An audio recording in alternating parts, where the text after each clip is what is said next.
We're gonna work on how to do a squat correctly, okay? So for your squat, you want your feet just a little bit wider than hip width apart, okay? You want your toes just facing forward, and you really want to plant your feet down. You want to be able to drive your heels through the floor because you want to be able to push your weight back rather than having your weight on the balls of your feet. So if you just rock your weight back and forth from the balls of your foot to your heels, okay? So ball and then heel, ball and heel. Try to stay on the back bit of the weight here on the heels.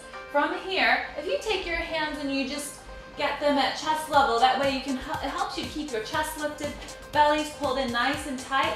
You push your hips back and you're gonna feel like your knees press out just a little bit. That way they go straight over your toes. And now my weight is totally really in my heels, slightly in my pinky toe and big toe, but mainly my heels are pressing through the ground.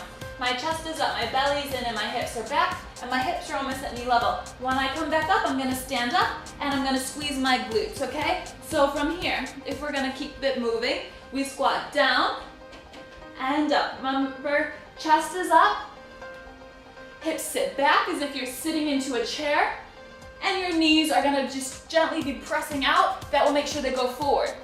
Now, because this is what I usually see, this is a great angle to get it from here. I see a lot of times the knees go in, okay? People aren't supporting their knees. You want to keep those knees out, just going straight over the toes, okay? And that would be perfect. So there's different ways you can do squats. You can keep them moving. Practice 10 like this.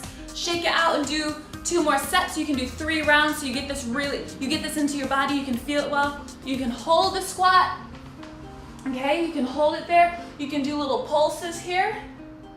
All really good for your thighs, your hamstrings, it's all really good. Work your glutes, hamstrings, quads all in one go. That's what squats do. Another one that I really like to do are sumo squats, where you take the feet a little bit wider and your toes point out to the corners of the room. And then once again, you want to be pressing those knees out so the knees go over the toes. Still my chest is up, belly's in. And I drop my hips just about to knee level, but not further, just to where my knees are. And then I come back up, squeeze my glutes, and you just press it forward just that little bit. So it's down, up and squeeze. Down, up and squeeze.